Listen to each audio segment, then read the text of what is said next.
এইমাত্র পাওয়া খবর মাইলস্টোন স্কুল অ্যান্ড কলেজের বিমান দুর্ঘটনার আসল প্রমাণ পাস। হাসিনা ও বিমান বাহিনীর প্রধানের কল রেকর্ড থেকে যা জানা গেল, জানতে পুরো ভিডিওটি দেখুন। আসসালামু আলাইকুম দর্শক শ্রোতা, আজকের ভিডিওটি দেখলে আপনারা সত্যি অবাক হয়ে যাবেন। সবগুলো বিষয় আজকে আপনাদেরকে প্রমাণ সহকারে দেখাবো, তাই এই ভিডিওটি আপনাদের জন্য অত্যন্ত গুরুত্বপূর্ণ। তো কথা আর বাড়াবো না, ভিডিওতে চলে যাব। তার আগে আপনাদের কাছে আমার ছোট্ট একটি রিকোয়েস্ট, আপনি যদি আমার চ্যানেলে নতুন দর্শক হয়ে থাকেন তাহলে অবশ্যই চ্যানেলটি সাবস্ক্রাইব করে পাশে থাকা বেল আইকনটি বাজিয়ে দিতে ভুলবেন না। আর যারা অলরেডি আমার চ্যানেলটি সাবস্ক্রাইব করেছেন তাদেরকে জানাই অসংখ্য ধন্যবাদ। তো দর্শক শ্রোতা, চলুন ভিডিওটি শুরু করা যাক। আজকে আপনাদেরকে পর্যায়ক্রমে দুটি ভিডিও ফুটেজ দেখাবো। চলুন শুরুতে একটি ভিডিও ফুটেজ দেখে আসি। আসসালামু আলাইকুম। অতি দুঃখের সাথে আমাদের একটি বিষয় সকলের সাথে শেয়ার করা উচিত। আমরা বাংলাদেশের মানুষ অনেক কষ্টে অনেক কিছু, কিন্তু এই বাংলাদেশের মানুষ ইতিহাসে বিভিন্ন কিছু নিয়ে সাক্ষী হয়ে আছে। বিশেষ করে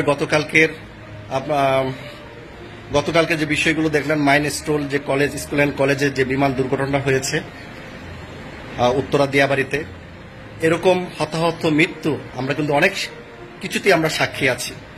বাংলাদেশে 2013 সালে রানা প্লাজা ধ্বংস, হাজার হাজার মানুষের মৃত্যু আমাদের দেখতে হয়েছে। চকবাজার ট্রেজরিতে আগুন লেগে শত শত মানুষের মৃত্যু দেখতে হয়েছে। নারায়ণগঞ্জের সিজান জুস কোম্পানিতে প্রায় 55 লোক আগুনে পুড়ে মারা গেছে, এগুলোর মৃত্যু আমাদের দেখতে হয়েছে। কিছুদিন আগে ওই যে আপনার নিউ মার্কেট ভেঙে ফেলা হয়েছে। কত মৃত্যু, খুন গুম, শেখ হাসিনার আমলে কত মানুষের যা রাহাজারি হেফাজত হত্যা, বিডিআর পিলখানা হত্যা, মানুষের মৃত্যুর সাক্ষী আমরা যতদিন জীবিত থাকবো আমরা এগুলো সাক্ষী হয়ে থাকলাম। কিন্তু কোনো মৃত্যুই আমরা কামনা করি না। কিন্তু কিছু মৃত্যু আছে হত্যা করা, আর কিছু মৃত্যু আছে আকস্মিকভাবে একটা অনাকাঙ্ক্ষিত ঘটনা ঘটে যাওয়া, যেটা আমাদের ঢাকা উত্তরা দিয়াবাড়ি আপনার ওই যে মাইলস্টোন যে স্কুল অ্যান্ড কলেজের যে দুর্ঘটনা হলো, অনেক শিক্ষার্থীরা মারা গেছে। তো সবচেয়ে একটি আলোড়ন সৃষ্টি করে গেছেন একজন শিক্ষিকা, আপনার মেহেরিন চৌধুরী। উনি আমাদের শহীদ প্রেসিডেন্ট জিয়াউর রহমান সাহেবের দূর সম্পর্কে ভাতিজি লাগেন। উনি উনার নিজের জীবন দিয়ে 20 জন শিক্ষিকার জীবন উনি বাঁচিয়ে গেছেন।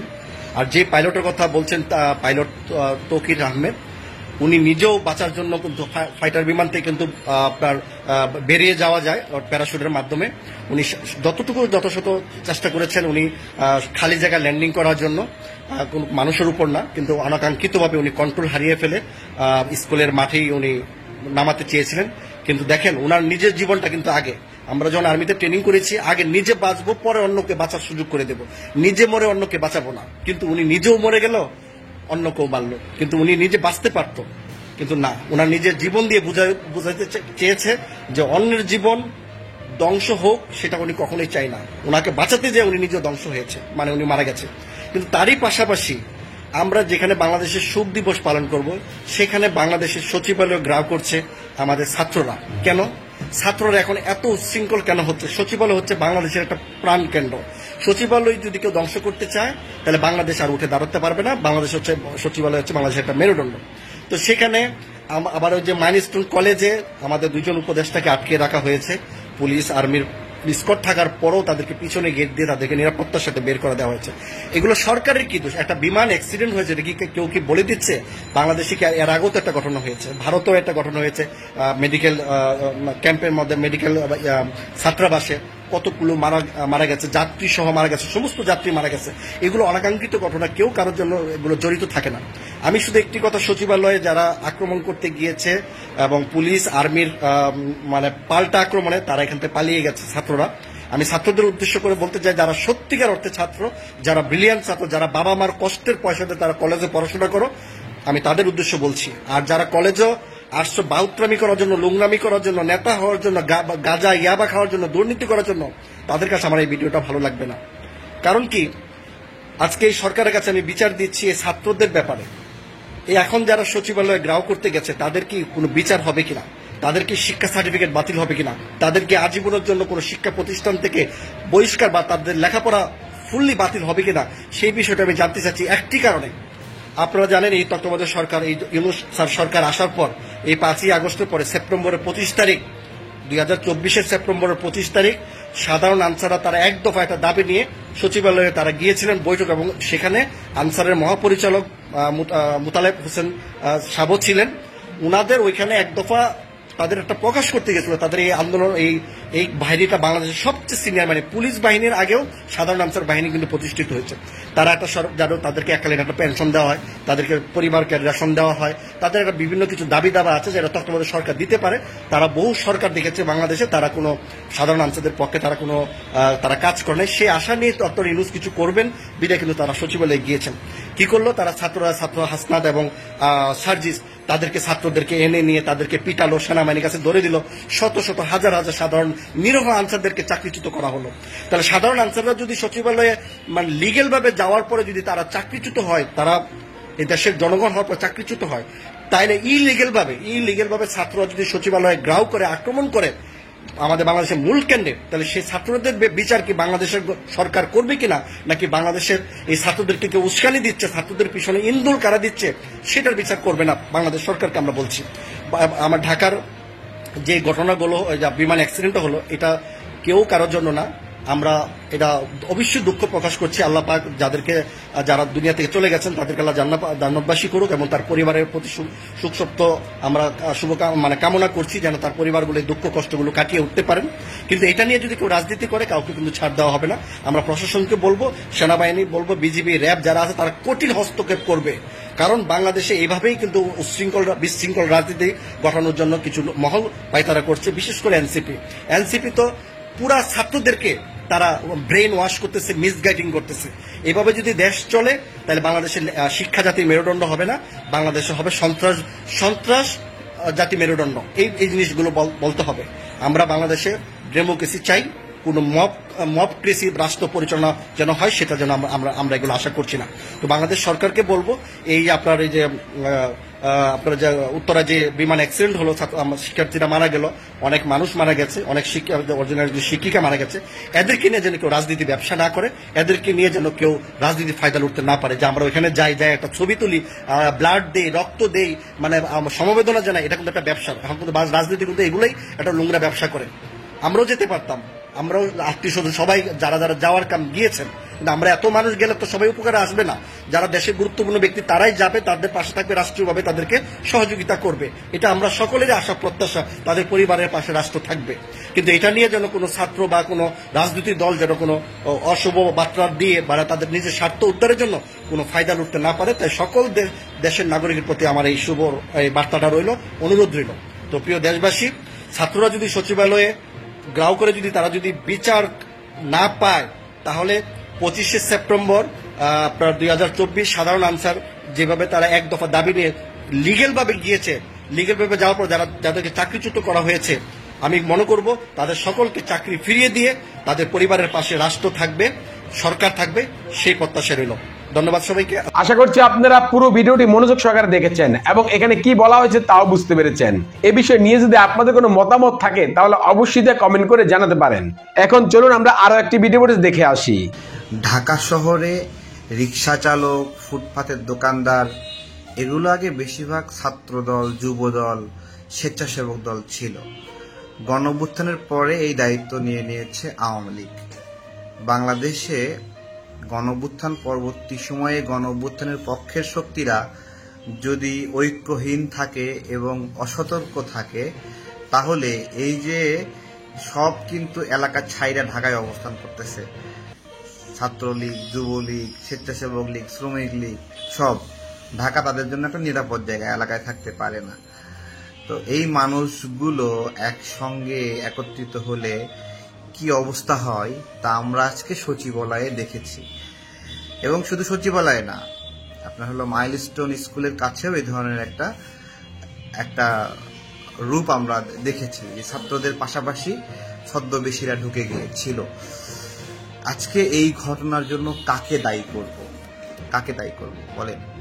গতকালকে একজন ইউটিউবার বলছে যে শিক্ষা সচিব পদত্যাগ করলেও তাকে যেন সচিবালয় থেকে লাথি মেরে বের করা হয়। ইউটিউবার শিখাই দিছে।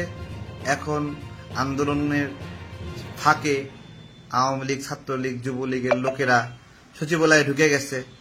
এখন বলেন সেই ইউটিউবারের দায় আছে কিনা? সে যে বলল লাথি মেরে বের করতে হবে সচিবালয় থেকে, যদিও সে পদত্যাগ করে বা তাকে বহিষ্কার করা হয়। একটা সংকটের পরে সবাই এক থাকা জরুরি, সবাই এক থাকা জরুরি। এক না থাকলে আমরা যারা গণ অভ্যুত্থানের শক্তি ছিলাম, আমরা একে অপরের মাংস কামড়ায় কামড়ায় খাবো। হ্যাঁ, খুবই ভয়ঙ্কর। আজকে গুলিস্তান থেকে আপনার হলো শেখ হাসিনার সময়ই ভালো আছে, এই ধরনের একটা বক্তব্য দেওয়া ভাইরাল হয়েছে সচিবালয়ের সামনে, আপনারা দেখেছেন। সেই ছেলেটাকে কে গ্রেপ্তার করলো? ছাত্র দলের ভাইরা গ্রেপ্তার করলো। আমি আজকে সবার উদ্দেশ্যে বলছি যে আপনারা যেই সরকারি ক্ষমতায় থাকুক ভালো থাকবেন, নিরাপদ থাকবেন, আপনারা থাকবেন, এটা যেই আসুক। কিন্তু আমি তারেক না, যেই সরকারে আসে নিরাপদে থাকি না আমি। এমনকি আমি এই সরকারকেও আমার জন্য নিরাপদ মনে করিনি।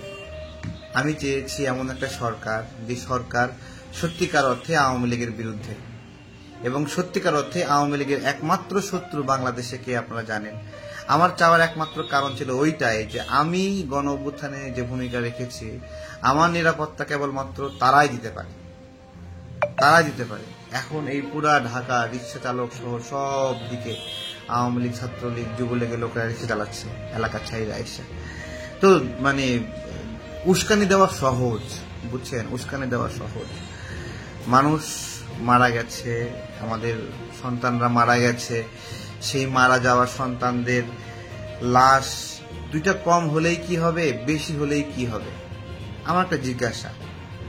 হ্যাঁ, আমি নিজেই নিজেকে জিজ্ঞাসা করছি যে ধরেন 31 জন মারা গেছে, 31 জনের জায়গায় 40 জন যদি হয়, অথবা 40-এর জায়গায় যদি 42 হয়, মানে যেটা দুর্ঘটনা ঘটছে এটা কি কোনোভাবে এড়ানো যাবে? এটা লুকানোর মধ্যে কেউ মানে হলো লুকায়ে লাভ করতে পারবে এরকম কোনো সম্ভাবনা আছে? লুকায়ে লাভবান হবে? হ্যাঁ, আপনারা সবাই মিলে একটু খোঁজেন, প্রথম কে এটা ছড়াইলো যে 200 জন মারা গেছে, এই গুজবটা কে ছড়ালো? এই ধরনের গুজব আজকে এই ধরনের টেনশন তৈরি করছে। সারাটা রাত লাশ নিয়ে যাচ্ছে, লাশ চুরি করতেছে, কি একটা টেনশন, আমরা ঘুমাতে পারি নাই। এই শব্দটা কেন বলতে হবে? কি কি কি বিবৃতিতে লাশ চুরি করার খবর আমরা পেলাম? একটা দুর্ঘটনার পরে সবাই মিলে দোয়া করতে হয়, সহযোগিতা করতে হয়, এগিয়ে আসতে হয়, দাঁড়িয়ে থাকতে হয়। হ্যাঁ, আমরা দীর্ঘ সময় আমরা দাঁড়িয়েছিলাম বান ইউনিটের ওখানে। আমাদের হলো সভাপতির ছেলে, তার নেগেটিভ গ্রুপের রক্ত, তার একটা রক্ত ব্যবস্থা আমরা ওখান থেকে করে দিলাম। আমরা দাঁড়াইছিলাম, একটা ছবি তুলিনি, একটা ভিডিও করিনি। আমরা মনে করেছি যে না, আমি এখানে নিষ্প্রয়োজনীয়। হ্যাঁ, বান ইউনিটে আমি নিষ্প্রয়োজনীয়, তাই ঠেলে গুতায় ঢুকিও নি। আমার ঢুকার সেখানে অ্যাক্সেস নাই, আমার আছে, আমি ঢুকি নাই। আমি ঢুকে চিকিৎসার অবস্থা আপনার হলো ত্বরান্বিত হবে, এটা মোটেও এরকম না, এটা মোটেও এরকম না। এই আর কি। আজকে আমি দেখছিলাম যে পুলিশের গায়ে হাত দিচ্ছে সচিবালয়ের ভিতরে। হ্যাঁ, আমার নিজের কাছে ভয় লাগছিল যে কি হবে। তারপরে সেনাবাহিনীকে ভুয়া বলতেছে। এই যে যারা বিদেশ থেকে সেনাবাহিনীকে পুরোটা মানে হলো কলঙ্কিত করে দিচ্ছে, যে সেনাবাহিনী ফালতু, সেনাবাহিনী ভালো না, একে ভুয়া বলো, একে মারো। সেনাবাহিনীর একজন আহত হয়ে পড়েছিল আজকে। আমার কাছে খুব খারাপ লাগছে, কারণ আমাদের নিরাপদ থাকার জন্য সেনাবাহিনী নিরাপদ থাকা খুবই জরুরি। সেনাবাহিনীর যে মোরাল গ্রাউন্ড আস্তে আস্তে ধ্বংস করে দেওয়া হচ্ছে, কিন্তু খুব কৌশলে। হ্যাঁ, যে সেনাবাহিনী যেন সোজা হয়ে দাঁড়ায় থাকতে না পারে, এটা ধীরে ধীরে ধীরে আঘাত করতে করতে করতে এটাকে মানে ধ্বংসের জায়গায়, মানে সর্বোচ্চ প্রান্তে নিয়ে যাওয়া হচ্ছে। হ্যাঁ, যে সেনাবাহিনীর কোনো ভ্যালু নাই, পুলিশের কোনো ভ্যালু নাই, যে যার মতো করে চিল্লাবে, হুঙ্কার দেবে, মানে এই পর্যায়ে নিয়ে যাওয়া হচ্ছে। কারা নিয়ে যাচ্ছে বলেন?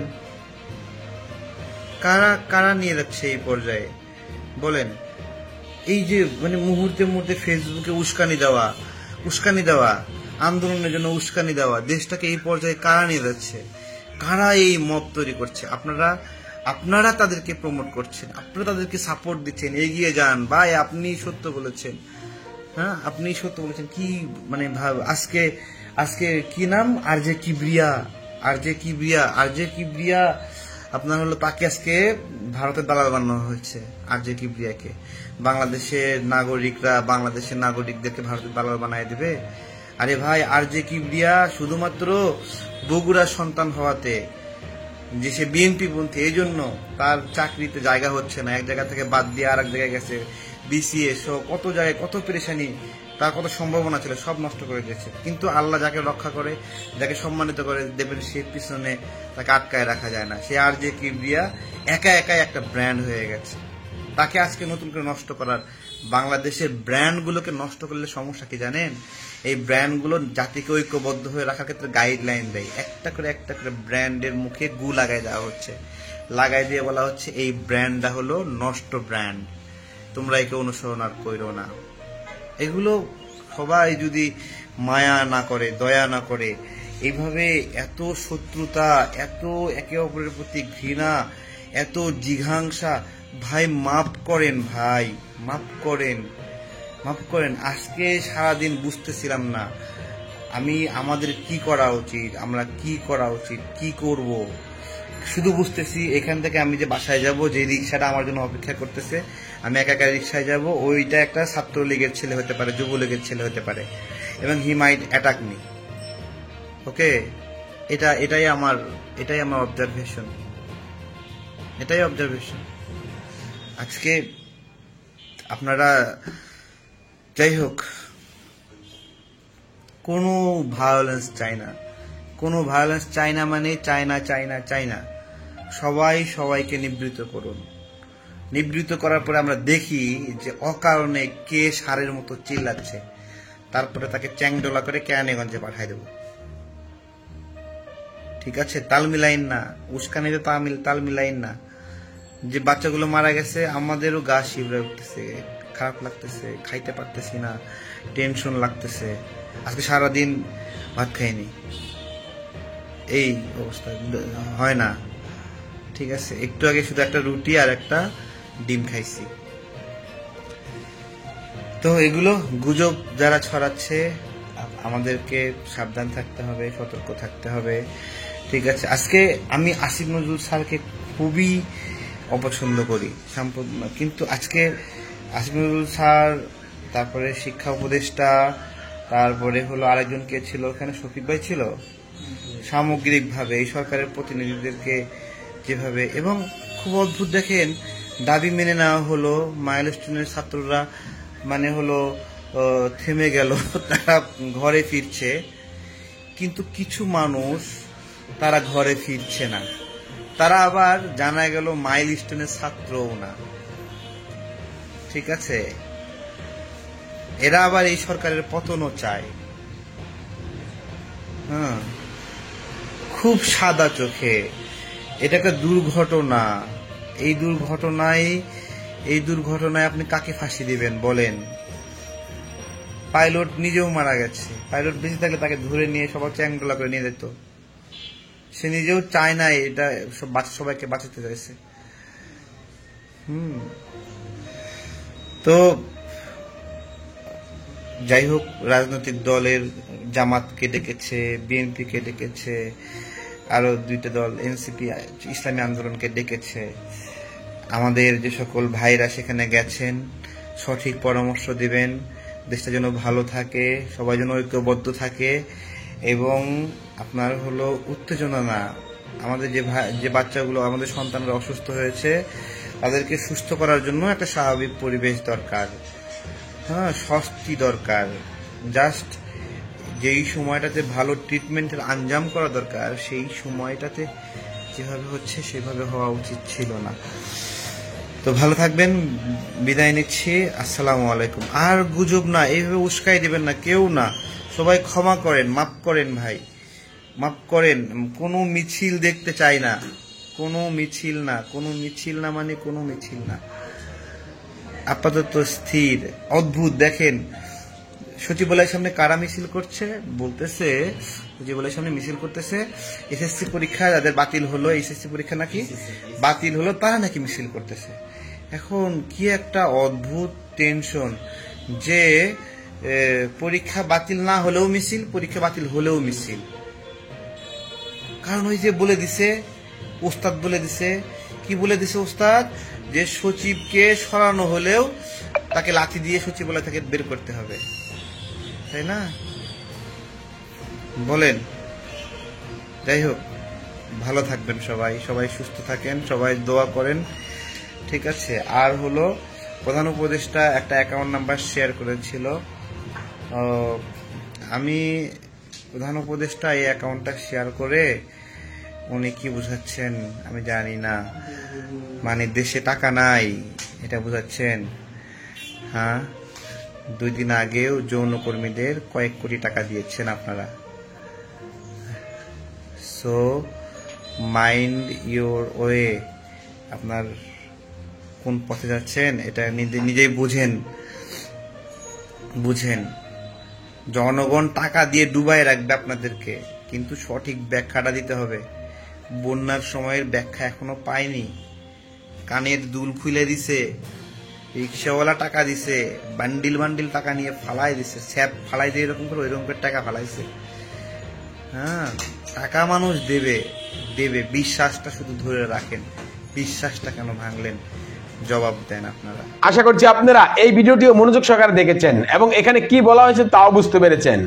এই বিষয় নিয়ে যদি আপনাদের কোনো মতামত থাকে তাহলে অবশ্যই তা কমেন্ট করে জানাতে পারেন। ভিডিওটি এ পর্যন্তই, দেখা হচ্ছে পরবর্তী ভিডিওতে। সে পর্যন্ত সবাই ভালো থাকবেন, সুস্থ থাকবেন, আল্লাহ হাফেজ।